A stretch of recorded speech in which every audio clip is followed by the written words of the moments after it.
Good morning. अभी पिछले class में हमने देखा कि दुनिया भर के फॉर लूप से पैटर्न हम कैसे डिजाइन करते थे। अब इसी लूप को आगे बढ़ाते हैं। फॉर लूप की जगह एक रिप्लेसमेंट और दिया गया कि अगर आप फॉर लूप नहीं इस्तेमाल करना चाहते तो आप एक और लूप इस्तेमाल कर सकते, that is your while loop. ये भी same to same for loop की तरह काम करता है, मतलब ये भी प्री टेस्ट लूप ही है आपका।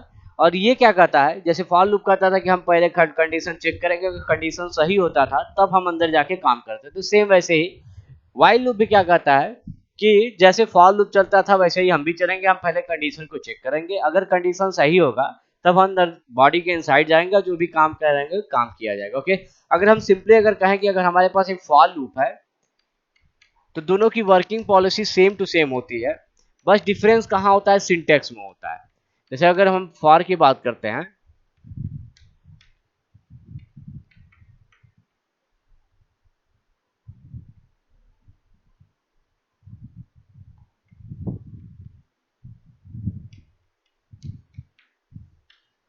जैसे ये मेरा फॉर लूप है। अगर मैं कहूँ कि हाँ बताइए स्टार्ट कहाँ से हो रहा है, जैसे जो आई बराबर 1, ये एंड पॉइंट है कि तब तक चलता रहेगा जब तक 5 तक वैल्यू ना पहुंच जाए। ओके, 6 होते ही ये गलत होगा, बाहर निकल जाएगा। वर्किंग पॉलिसी क्या है, आई बराबर 1, 1 is less than equal to 5, सही हो गया, अंदर गया, वेलकम प्रिंट किया। Then I plus plus, I की वैल्यू को इंक्रीज करके 2 किया और फिर इसी कंडीशन को चेक किया। ऐसे बार बार ये चलता रहता है। और ये जब कंडीशन गलत होता है तो बाहर निकल के अब जो भी काम कहते हैं वो काम करता है। ओके, अगर मैं कहूं क्या इसे फॉर से इंप्लीमेंट किया जा सकता है, सॉरी व्हाइल से इंप्लीमेंट किया जा सकता है, तो सेम वही है। सिंटेक्स तो आपका वही होगा, बस अंतर कहाँ पे होगा कि थोड़ा सा सिंटेक्स कर रहा हूँ, वर्किंग तो सेम होगी, आपकी सिंटेक्स थोड़ी सी चेंज हो जाती है। क्या कहता है, फॉर में ये तीनों चीजें एक साथ होती हैं। जैसे ही इसने कहा कि इनिशियलाइजेशन भी यही होगा, इंक्रीमेंट डिक्रीमेंट भी यही होगा, इंक्रीमेंट डिक्रीमेंट भी यहीं पे होगा, और कंडीशन भी आप यहीं पे चेक करेंगे, मतलब तीनों चीजें एक ही साथ है। अगर इसे थोड़ा सा रीअरेंज कर दिया जाए, कुछ चीजें ऊपर भेज दी जाए, कुछ चीजें नीचे भेज दी जाए, ठीक है, और फॉर की जगह कोई और शब्द इस्तेमाल कर ले, वाइल, तो वही किस में कन्वर्ट हो जाएगा, वाइल लूप में। तो क्या कहता है वाइल लूप, सिंटेक्स जो होता है वाइल लूप का, क्या कहता है कि फॉर को थोड़ा सा रीअरेंज करते हैं, इसे क्या करिए, ऊपर कर दीजिए, इस इंक्रीमेंट को बॉडी के इनसाइड कर दीजिए। जैसे मैंने कहा कि आप इसे ऊपर कर रहे थे और इसे नीचे कर रहे थे, इसका मतलब यहाँ पे केवल एक ही चीज बच जाएगा, I less than equal to 5। Okay, बाकी यही चीज है। आपने क्या लिखा, प्रिंट है वेलकम।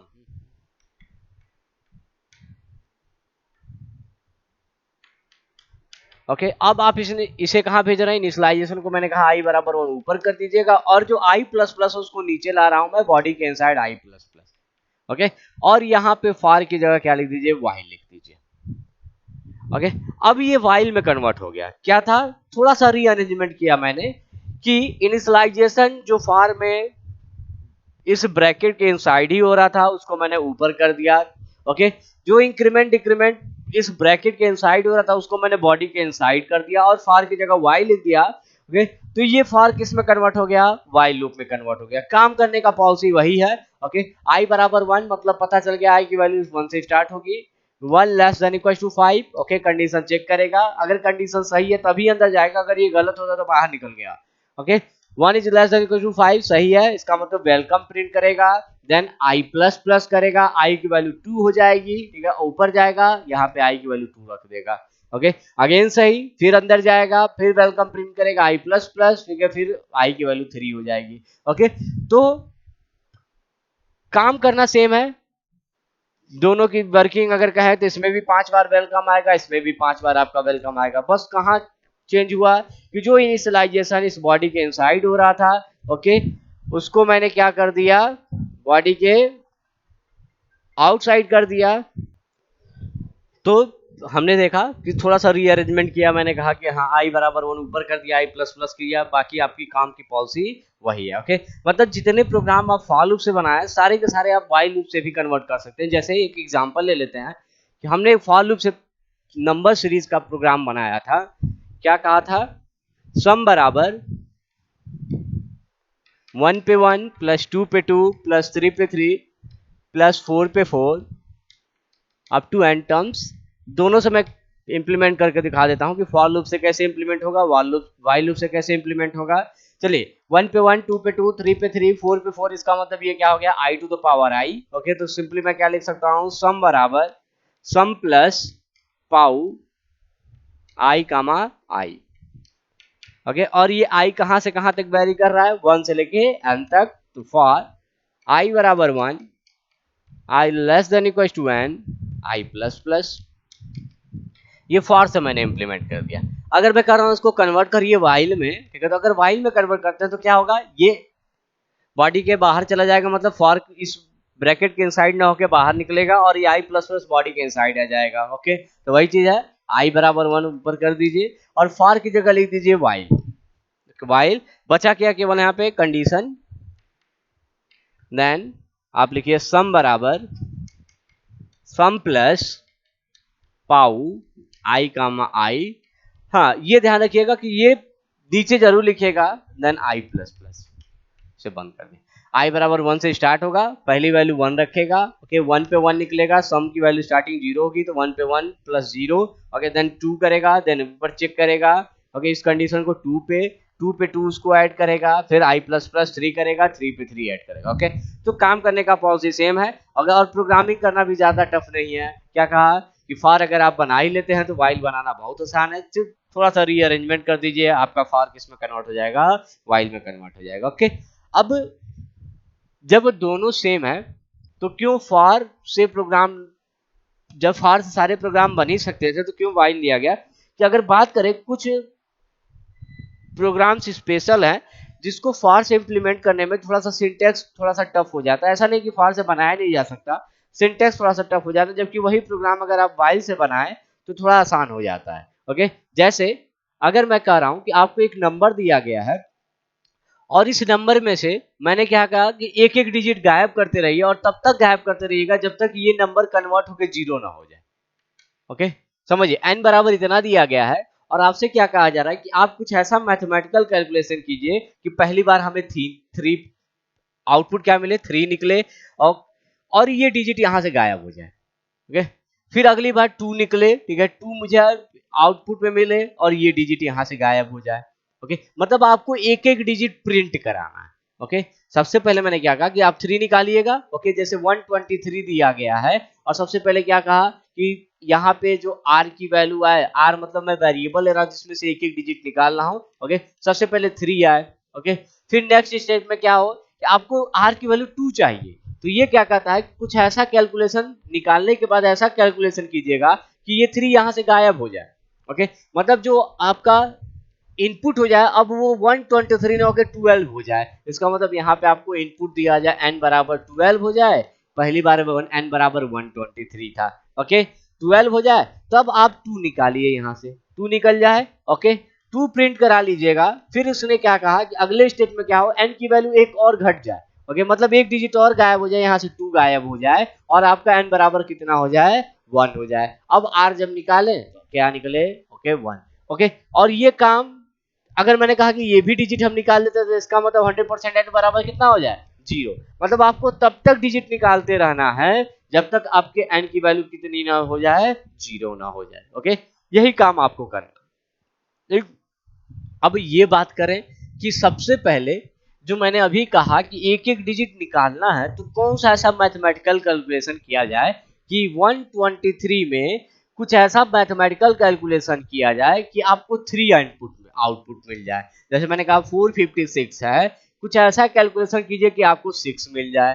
789 है, या कुछ भी डिजिट दे रहे, कुछ ऐसा कैलकुलेशन कीजिए कि 7 मिल जाए। ओके, लेकिन कैलकुलेशन ऐसे सोचना है कि वही कैलकुलेशन तीनों में किया जाए और आपको आउटपुट यही मिले। ओके, कैलकुलेशन आपको नहीं, जैसे अगर आपका है कि हम सर -120 कर दे तो 3 आपको मिल जाएगा, तब यही कैलकुलेशन हर जगह आपको लगना चाहिए। ओके, आप अगर कह रहे हैं कि मैं -120 कर रहा हूं तो आपको भी वही चीज यहाँ पे भी अप्लाई करना चाहिए था और 6 केवल आपको मिलना चाहिए था। ओके, लेकिन इस केस में क्या होगा, आपको 6 ना मिल के कितना मिल जाएगा, 336 मिल जाएगा। तो ये नहीं चाहिए था, आपको ऐसा कैलकुलेशन सोचना है कि सेम कैलकुलेशन तीनों पे अप्लाई करें और आउटपुट, ठीक है, तीनों जगह आपको यही मिले। ओके, आपने एक ऑपरेटर पढ़ा होगा जिसका नाम था मॉडुलस। आपने एक ऑपरेटर पढ़ा जिसका नाम था मॉडुलस, और मॉडुलस क्या देता था, रिमाइंडर की वैल्यू है। तो अगर मैंने कहा कि अगर आपको कोई ऐसा नंबर दिया जाता है आप उसे 10 से डिवाइड कर दीजिए, 10 से डिवाइड करिए। आप जब 10 से डिवाइड करेंगे तो दो चीजें आपको मिलेंगी, एक तो रिमाइंडर मिलेगा और एक आपको कोसेंट मिलेगा। जैसे मैंने 10 से डिवाइड किया तो मैंने कहा ये 12 टाइम जाएगा 120, आपको रिमाइंडर कितना मिल गया 3, मतलब r बराबर आपको 3 मिल गया। और यहाँ पे ध्यान दीजिए जो n 123 था जब आपने डिवाइड किया तो वो कितना हो गया 12 हो चुका है। ओके, मतलब अगर मैं कहता हूं मेरा n 123 है और मैं कह रहा हूं कि इसमें से एक डिजिट आप गायब कर दीजिए, तो आप क्या करिए इसे 10 से डिवाइड कर दीजिएगा। ओके, जब आप 10 से डिवाइड करेंगे तो ये किस में कन्वर्ट हो जाएगा, ओके, अगर इंटीजर है तो 100% 12.3 होगा, लेकिन इंटीजर हमेशा क्या पढ़ता है विदाउट डेसिमल पॉइंट वैल्यू, तो आंसर कितना पड़ेगा 12, इसका मतलब n की वैल्यू कितनी हो जाएगी 12 हो जाएगी। ओके, सेम यही चीज अगर मैंने लिखा है n डिवाइडेड बाई 10, अगर मैं ये कैलकुलेशन कर रहा हूं तो 456 डिवाइडेड बाई 10, ओके, जब ये काम करेंगे तो कितना आंसर आएगा आपका 45। ओके, तो इसका मतलब अगर हमें पता है कि डिजिट गायब करना है, अगर एक एक डिजिट गायब करना है तो आप 10 से बार बार भाग देते रहिए। जैसे मैंने कहा एक बार और गायब कर दूं, और जैसे ये कहा कि पहली बार गायब करना, गायब किया तो 3 गायब हो गया, n बराबर 12 हो गया। मैंने कहा एक और गायब कर दो, तो फिर से इसे 10 से भाग दे दो, एक एक करके गायब करना है आपको। ओके, तो मैंने कहा 10 से भाग दोगे, ठीक है, तो ये 3 गायब हो जाएगा, क्योंकि दशमलव हो जाएगा 12.3, तो 3 को हटा देगा। फिर एक बार और 10 से भाग दोगे तो 2 भी गायब हो जाएगा। ओके, इसका मतलब n बराबर कितना हो जाएगा 1। फिर कहा ये भी गायब कर दो, तो आप फिर से 10 से भाग देंगे तो कितना आएगा 0 दशमलव समथिंग। ओके, इसका मतलब केवल क्या पड़ेगा 0। यही काम करना है आपको, डिजिट गायब कभी करने को कहा जाए कि एक एक डिजिट अगर रिमूव करना है तो आप उसे बार बार 10 से भाग देते जाइए। ओके, और ये काम कब तक करते रहेगा जब तक n की वैल्यू घटते घटते कितना ना हो जाए 0 ना हो जाए। ओके, लेकिन एक चीज और है, ये क्या कर रहा है कि डिजिट तो गायब कर रहा है, लेकिन गायब करने के बाद जो आंसर दे रहा है दैट इज 12। ओके, आपको क्या चाहिए 3 चाहिए, मान लीजिए आपको 3 चाहिए, तो आप जब 10 से भाग दे रहे हैं तो आप खुद देख रहे होंगे कि रिमाइंडर में कितना बच रहा है 3 बच रहा है। आप किसी में कर लीजिए ये 45 टाइम जाएगा, ओके, ये हो गया 6। ओके, आप यहाँ पे करिए 789 टाइम जाएगा 789 0 रिमाइंडर। ओके, मतलब दोनों चीज हमें पता चल गया कि अगर हम कहते हैं कि अगर कोई नंबर दिया गया है और उस नंबर में से मुझे 3 निकालना है एज आउटपुट, ओके, तो आप क्या करिए उसमें 10 से मॉडुलस कर दीजिए। 10 से मॉडुलस कर देंगे तो आपको आउटपुट क्या मिल जाएगा 3 मिल जाएगा। देखिए 123 मॉडुलस 10, ओके, ये 3 दे देगा, r बराबर 3 हो गया। लेकिन अगर मैं पूछूं n बराबर अभी भी कितना है, तो n बराबर कितना है 123 है, क्योंकि ये डिजिट गायब नहीं करता, ये लास्ट डिजिट केवल आपको आउटपुट में देता है, वो वहां से हटाता नहीं है। ओके, तो n अभी भी कितना है 123। नेक्स्ट राउंड में मुझे क्या चाहिए 2 चाहिए, तो 2 कब तक नहीं निकलेगा जब तक यहां से 3 ना गायब कर दे। तो हमने कहा कि भैया ये काम करने के बाद आप इसमें से एक डिजिट गायब कर दीजिएगा, तो आप क्या करिए 123 डिवाइडेड बाई 10 कितना हो गया, ठीक है, आंसर आ गया 12, मतलब n बराबर आपका चेंज हो जाएगा। ओके, मैंने क्या कहा कि पहले रिमाइंडर निकालना, फिर एक डिजिट गायब कर देना, फिर अगला रिमाइंडर निकालना, फिर एक डिजिट गायब कर देना, फिर अगला रिमाइंडर निकालना, फिर अगला डिजिट गायब कर देना। तो यही काम आपको करना है। और इसे अगर हम सिंपली प्रोग्रामिंग में लिखें,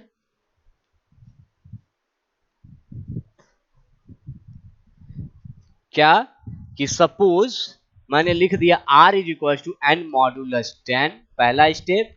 ओके, और मैं प्रिंट करा रहा हूं r, प्रिंट r, बताना r कितना है, और फिर लिख रहा हूं n is equal to n divided by 10। Okay, और n की वैल्यू सपोज मैं दे रहा हूं आपको 7896 दे रहा हूं। अगर मैं कहूं कि इसे मैं इस नंबर को इस पे बार बार अप्लाई करता रहूंगा, तब तक अप्लाई करता रहूंगा जब तक n की वैल्यू 0 ना हो जाए। ओके, और आपको इस पे अप्लाई करना है, ओके, और बताना आउटपुट क्या क्या आएगा। तो चलिए सबसे पहला नंबर रखिए, ठीक है, 7896 मॉडुलस 10। ओके, जब मॉडुलस आप करेंगे तो क्या होगा, आपको r बराबर कितना मिल जाएगा, मतलब r में कितना चला जाएगा 6, तो इसका मतलब r में कितना चला गया 6। ओके, रिमाइंडर मिल गया आपको। लेकिन अगर मैं इसे प्रिंट कराऊं, ठीक है, तो प्रिंट कराऊंगा तो r की वैल्यू कितनी आ गई है 6, तो आंसर कितना आएगा 6 आ जाएगा। ओके, 6 तो आ गया। लेकिन अगर आपसे कोई पूछे बताओ अब इस स्टेप को करने के बाद अभी n कितना है, तो एन आपका नहीं चेंज हुआ, एन अभी भी कितना है, इतना ही है, क्योंकि मॉडुलस रिमाइंडर की वैल्यू दे देता है लेकिन एन को चेंज नहीं करता है। ओके, जैसे अगर मैं कहूं 112 है मेरे पास और इसमें 10 का मैं मॉडुलस कर रहा हूं, n बराबर 12 है और 10 का मैं मॉडुलस कर रहा हूं, तो बताओ आंसर कितना आएगा? तो आंसर तो 2 आएगा। आंसर कितना आएगा? 2 आएगा। लेकिन अगर 2 आने के बाद, आंसर आने के बाद मैं पूछूं बताओ n बराबर क्या बदला है, तो नहीं, n अभी भी कितना है हमारा, 12 ही है। ओके, अब आपको अगली राउंड में क्या चाहिए? 9 चाहिए। तो 9 कब तक नहीं मिलेगा? जब तक ये 6 यहाँ से गायब ना हो जाए। ओके, क्योंकि आपको फिर से मॉडुलस करना पड़ेगा 10 से, आपको एक एक डिजिट गायब करके और फिर आपको मॉडुलस एक एक रिमाइंडर की वैल्यू बतानी है। तो वही चीज मैंने कहा 6 को मैं गायब कर देता हूँ। गायब करने के लिए क्या लिखा? n is equal to n divided by 10। जब आप ये लाइन एग्जीक्यूट कराएंगे तो ये आंसर कितना आएगा? 786, सॉरी 789। कितना आंसर आएगा? 789। क्यों? क्योंकि आपको 10 से जब करेंगे, ठीक है, तो ये आएगा 789.6, लेकिन इंटीजर है तो अगर इंटीजर है तो केवल क्या रीड करेगा? 789। ओके, हो गया, एक डिजिट गायब हो गई हमारी, एक डिजिट गायब हो गई। अब मैंने क्या कहा? जो नया नंबर आया उसको फिर से ऊपर जाके फिर से यही काम करो, इस नंबर को ले जाके फिर से यही काम करो। ओके, अब फिर से करते हैं अगले स्टेप में। तो 789 मॉडुलस 10, अगर मॉडुलस 10 करेंगे तो बताओ r बराबर कितना आएगा? इस बार लास्ट डिजिट हमारा 9 है, इसका मतलब r बराबर 9 आ जाएगा। r बराबर 9 हो गया। अब मैंने क्या कहा कि मैं r को प्रिंट करा रहा हूं, तो बताओ क्या आ गया आंसर? ठीक है, आंसर बराबर आ गया मेरा r बराबर, पहले 6 था अब 9 आ गया, पहले 6 था, यहाँ पे अगला आंसर 9 आ जाएगा। ओके, 6 9। और जब इस स्टेप को जब चलाएंगे तो अब देखिए ये बदल गया होगा। कैसे? क्योंकि नंबर मेरा कितना है? ओके, ये था 789 डिवाइडेड बाई 10, तो अब इसमें करेंगे तो ये डिजिट गायब हो जाएगा, कितना बच जाएगा मेरा? 78। ओके, अब फिर इस 78 को ले जाके चेक करिएगा। ओके, जब 78 को चेक करेंगे तो r बराबर कितना आएगा हमारा? 8। ओके, प्रिंट 8 करेगा और इस 8 को यहाँ से क्या कर देगा? गायब कर देगा। ओके, और फिर अगली बार 7। और ये काम आपको कब तक करता रहना है? जब तक n की वैल्यू कितनी ना हो जाए? 0 ना हो जाए। ओके, चलिए, तो यही इंप्लीमेंट कर रहा हूं मैं प्रोग्रामिंग में। क्वेश्चन क्या है कि आपको हर डिजिट को प्रिंट कराना, अगर आपको कोई नंबर दिया जाता है, क्योंकि सपोज एक नंबर दिया गया है n बराबर समथिंग, कुछ भी n की वैल्यू, मैं n नाम का एक इंटीजर दे रहा हूं, उस n में से क्या कह रहा है कि आप हर डिजिट को प्रिंट कराइए। तो कैसे लिखूंगा? सबसे पहले डिजिट निकालूंगा, निकालने के लिए लिखा है n मॉडुलस 10। पहला डिजिट आ चुका होगा आपके पास r में, उसी को प्रिंट करा दीजिए, printf %d कामा r। पहला डिजिट प्रिंट हो गया, ये ध्यान में रखिएगा, ये 3 आया, 3 प्रिंट हो गया। अगली बार आपको क्या निकालना है? 2 निकालना है। ये 2 कब तक नहीं निकलेगा? जब तक ये 3 यहां से गायब ना करें। और गायब करने के लिए आपको क्या लिखना है? उस n को 10 से भाग दे दीजिए। ओके, और ये काम कब तक करते रहेंगे? जब तक सारे डिजिट यहां से गायब ना हो जाए। जब सारे डिजिट गायब हो जाएंगे तो इसका मतलब n 0 हो जाएगा। तो वही ये काम आप तब तक करते रहिएगा जब तक n की वैल्यू ग्रेटर देन 0 है। तो वही चीज है while n is greater than 0। जब तक n 0 से बड़ा है ये काम करते रहिएगा। ओके, तो while जब तक हमारा n 0 से बड़ा होगा, ठीक है, हम एक एक करके रिमाइंडर निकालते रहेंगे, उसे प्रिंट कराएंगे और उस नंबर में से एक एक डिजिट गायब करते रहेंगे। हर स्टेप का मतलब क्या है? ये रिमाइंडर की वैल्यू देता है, ये उसे प्रिंट कराता है, और उस रिमाइंडर की वैल्यू देने के बाद हमें उस डिजिट की जरूरत नहीं है तो उस डिजिट को हम वहां से क्या कर देते हैं? गायब कर देते हैं। ओके, चलिए एक बार चला के देख लेते हैं। 123 इज ग्रेटर देन 0।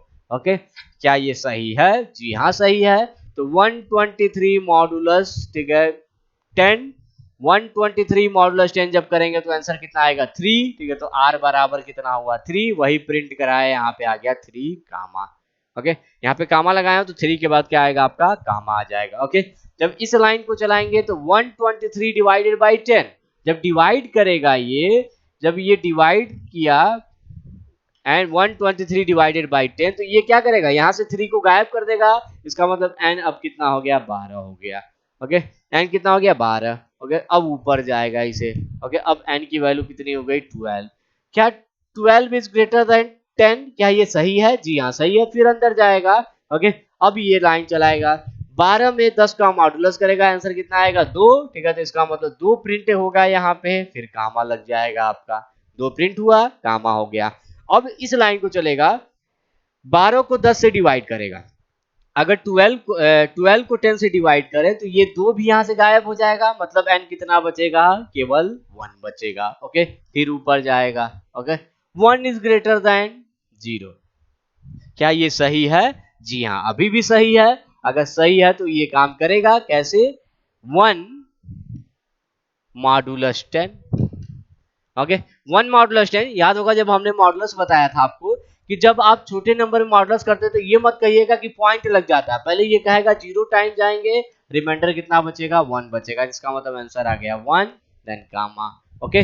1 प्रिंट हो गया आपका, एंड देन इस लाइन को चलाएगा 1 डिवाइडेड बाई 10 और इसका आंसर कितना होगा 0, ओके। फिर ऊपर जाएगा 0 इज ग्रेटर देन 0, अब गलत हो गया, क्या निकल गया बाहर, ओके। तो क्या आपके सारे डिजिट प्रिंट हो गए? जी हाँ, देखिए पहला डिजिट है आपका 3, ओके। 123 में पहला digit 3, then 2, then 1, okay.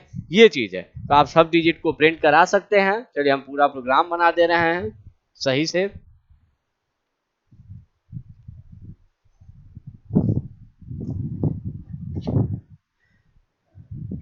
while n is greater than 0, जब तक n 0 से बड़ा होगा, एक एक हम रिमाइंडर निकालते जाएंगे और निकाल के उसे तुरंत प्रिंट कराते जाएंगे।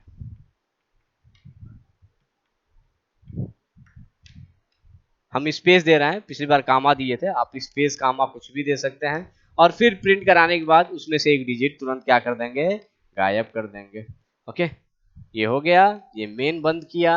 चलिए मेन से स्टार्ट कर रहा हूं, main, okay. Total number of variables की बात करते हैं तो r है, n है, बस 2 वेरिएबल है हमारे पास। हाँ, अगर ये प्रोग्राम कहा जाए कि कब रन करेगा, तो जब तक रन नहीं करेगा जब तक आप n की वैल्यू ना दें। तो मैंने लिखा printf enter the value of n, inter n, और इसी की वैल्यू आप क्या कर लीजिएगा, स्कैन कर लीजिए, स्कैनf %d एंड स्कैन कीजिए। आप वैल्यू देंगे, एक एक डिजिट निकालेगा, प्रिंट कराएगा, उस डिजिट को गायब करेगा, ओके। फिर ऊपर जाएगा, फिर अगला डिजिट निकालेगा, प्रिंट कराएगा, फिर उसे गायब करेगा। ये काम तब तक चलता रहेगा जब तक n की वैल्यू 0 से बड़ी होगी। जब n की वैल्यू 0 होगी तुरंत ये कंडीशन गलत होगा, बाहर निकल जाएगा, ओके। और इसी बेसिस पे बहुत सारे आपके प्रोग्राम बनते हैं। जैसे अगर आपसे कोई कहे कि write a program to find out sum of all digits of given number,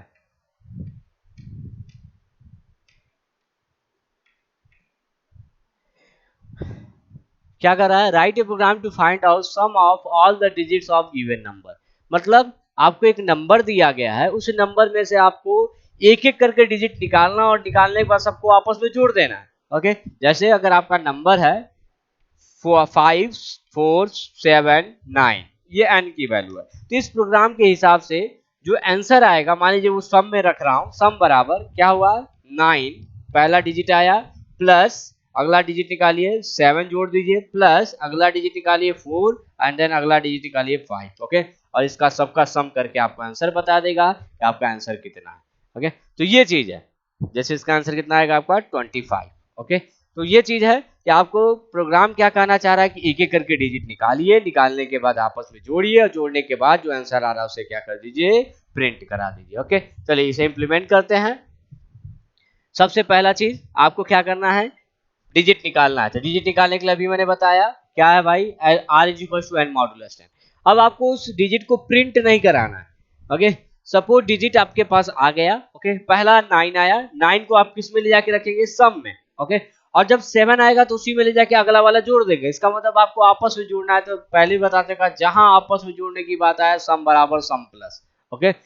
सम की स्टार्टिंग वैल्यू कितना ले लीजिएगा 0, सम बराबर मैंने क्या ले लिया 0, ओके। सम बराबर 0। अब 0 प्लस पहला डिजिट जो आया वो किस में होगा, r में, उसी r को जोड़ दिया, तो 0 प्लस 9 मतलब 9 आ गया होगा, ओके। देन जब 9 आ गया आपके पास तो अगली बार क्या चाहिए आपको, 7 चाहिए ना, तो ये 9 यहाँ से क्या किया जाए, गायब कर दिया जाए। तो गायब करने के लिए क्या लिखा, n is equal to n divided by 10। Okay, ये गायब हो गया। अब नंबर जो बचा है that is your 547। Okay, 547 is greater than 0, again सही है। अब क्या किया होगा, इस लाइन को चलाया होगा, और जब मॉडुलस किया होगा तो अगला डिजिट क्या आया होगा, 7, और 7 क्या हुआ, उसी में सम की वैल्यू 9 है, 9 प्लस 7, ठीक है, तो ये चीज आ गया 9 प्लस 7, आंसर आ गया होगा। 7 जब आ चुका है तो अगली बार आपको 4 चाहिए, तो ये 7 यहाँ से क्या किया जाए, गायब कर दिया। गायब करने के लिए आपको लिखा है n divided by 10। Okay, then 54 is greater than 0, again सही है। फिर अगला डिजिट आपका 4 आया होगा, 4 को ऐड किया होगा और 4 को यहाँ से गायब कर दिया होगा। फिर ऊपर क्या होगा, 5 इज ग्रेटर देन 0, अगेन सही है। अगर सही है तो फिर इस लाइन को चलाया होगा।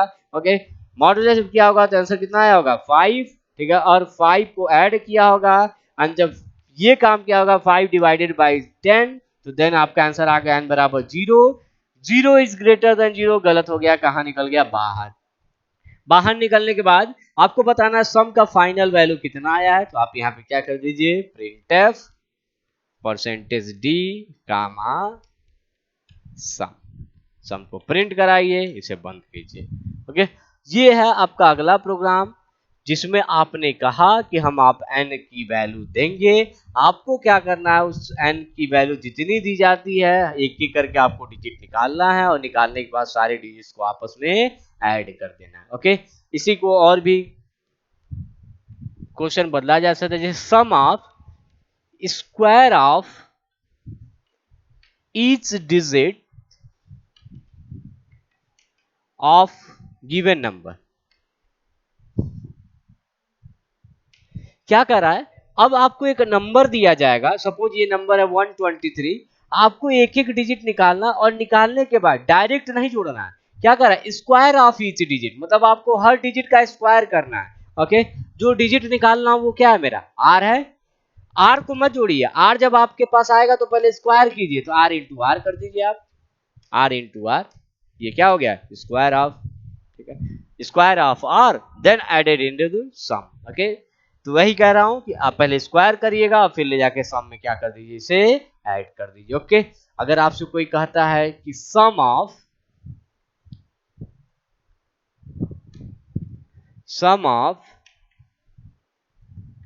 Even digits and odd digits separately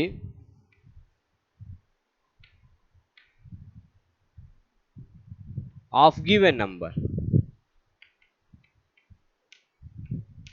अब क्वेश्चन का मतलब समझिए, क्वेश्चन क्या कह रहा है, आपको एक नंबर दिया जाएगा, उसमें से डिजिट निकालना है, और डिजिट निकालने के बाद चेक करना है क्या वो इवन है, अगर इवन है तो अलग जोड़िए, और 8 है तो अलग जोड़िए। जैसे अगर मैंने कहा 4 5 6 7, ये मान लीजिए n है।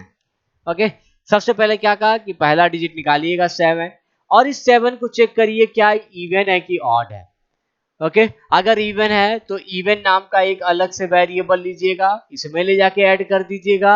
अगर ये ऑड होगा तो ऑड नाम का एक अलग से वेरिएबल लीजिएगा और उसमें ऐड, मतलब आप डिजिट निकालिए और निकालने के बाद तुरंत जोड़िए मत। ओके, क्या कर रहा है, पहले चेक करिए, क्या चेक करेंगे कि क्या वो इवन है, अगर इवन होगा तो इवन वाले वेरिएबल में ले जाके ऐड करेंगे, अगर ऑड होगा तो ऑड वाले वेरिएबल में चेक करेंगे। तो थोड़ा सा प्रोग्राम में और बदलना पड़ेगा, क्या कि यहाँ पे जो हम डिजिट निकाल रहे हैं वो किसके अंदर जा रहा है, आर के अंदर। ओके, ये डिजिट निकला आर के अंदर गया। अब इसी आर को आप चेक करिए, इफ आर मॉडुलस 2 बराबर 0, क्या ये इवन है, अगर इवन है तो इवन नाम का एक वेरिएबल ले रहा हूं, उसमें ऐड कर दे रहा हूं इवन प्लस आर। ओके, अगर ऐसा नहीं है तो एल्स 100% ऑड होगा, 8 बराबर 8 प्लस आर कर दिया। ओके, चलिए पहला डिजिट निकला होगा, अगर इवन है तो इवन जुड़ गया होगा, 8 होगा तो 8 में। लेकिन अगला डिजिट कब निकलेगा, जब पहला वाला गायब होगा। तो गायब करने के लिए क्या लिख दिया है, n is equal to n divided by 10 हो गया। लेकिन यहाँ पे जो वेरिएबलों की संख्या है वो थोड़ी सी बदल जाएगी। क्या, आपको यहाँ पे दो वेरिएबल लेने पड़ेंगे, पहला है इवन बराबर 0, दूसरा 8 बराबर 0, ये दो वेरिएबल लीजिए। आपका आंसर क्या क्या आया है, दो आंसर आया है, इवन और 8 दोनों को अलग अलग प्रिंट कराइए, प्रिंटफ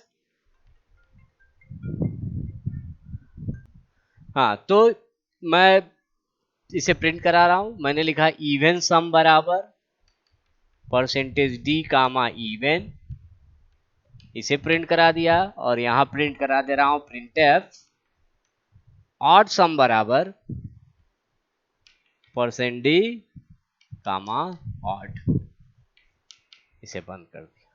ओके, मतलब आपको यहाँ पे दो आंसर मिले, एक तो इवन का सम मिल गया और एक ऑड का सम मिल गया। तो भाई इवन का सम अलग प्रिंट करा दिया, ऑड का सम अलग प्रिंट करा। आप चाहे तो स्लैश एन लगा के न्यू लाइन भी कर सकते थे। तो ये है बेसिकली, आप अगर इस प्रोग्राम को चाहें तो क्या फॉर लूप से नहीं बनाया जा सकता है?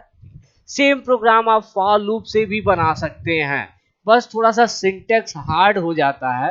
क्यों? तो देखिए, अगर मैं इसे कन्वर्ट कर रहा हूं for N is equal to, ये है मॉडुलस कर रहा हूं, फिर प्रिंट कर रहा हूं print F percent D comma R and then लिख रहा हूं N is equal to N divided by 10। Okay, चलिए मैं इसे फॉर में कन्वर्ट कर रहा हूं। फॉर में जब कन्वर्ट करेंगे तो देखिए यहां पे फॉर आई बराबर कहां से शुरू होगा? एन से। ओके, क्योंकि आप एन ही को तो चेक कर रहे हैं, तो मैंने कहा आई बराबर एन। अब इस आई की वैल्यू जब तक जीरो से बड़ी रहे, ओके ये। अब यहाँ पे इंक्रीमेंट डिक्रीमेंट क्या है? तो ये वास्तव में देखा जाए तो दिस इज जो डिक्रीमेंट। डिक्रीमेंट क्या है? क्योंकि एक एक डिजिट जब गायब कर रहा है तो नंबर हमारा क्या होता जा रहा है? छोटा होता जा रहा है। तो वही लिखा I is equal to I divided by 10। Okay, and then काम हम क्या कर रहे हैं? ओके, सबसे पहले R is equal to N modulus 10 कर रहे हैं और इसी आर को क्या कर दे रहे हैं? प्रिंट करा दे रहे हैं print F percent D comma R. तो ये फॉर लूप से भी बन सकता है, लेकिन हमें आदत है फॉर लूप में आई प्लस प्लस, आई माइनस माइनस, यही सारी चीजें लिखने की आदत है। ओके, तो अगर आप इस वाइल लूप को कन्वर्ट करते हैं फॉर लूप से तो चल सेम टू सेम वैसे ही है, जो चलेगा ऐसे ही जैसे चल रहा था।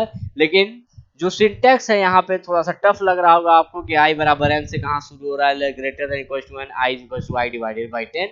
ये सिंटेक्स थोड़ा हार्ड हो जा रहा है, जबकि यही अगर वाइल लूप की बात करें तो वाइल में ये थोड़ा क्या हो जा रहा है? आसान हो जा रहा है। ओके, अब इसी फॉर वाइल लूप में आगे जो प्रोग्राम हमें पढ़ने हैं वो है पहला reverse of any number, reverse of given number.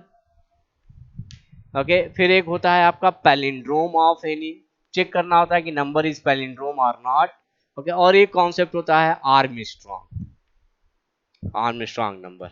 Okay, इसी प्रोग्राम में आप काउंट कर सकते हैं कि total number of digits, total number of digits in the given number, आप काउंट कर सकते हैं कि कितने टोटल डिजिट्स हैं। ओके, जहां आपको डिजिट शब्द सुनाई दे कि कोई एक नंबर दिया गया है उसके डिजिट के साथ आपको काम करना है, वहां पे आपको मॉडुलस का इस्तेमाल करना पड़ेगा।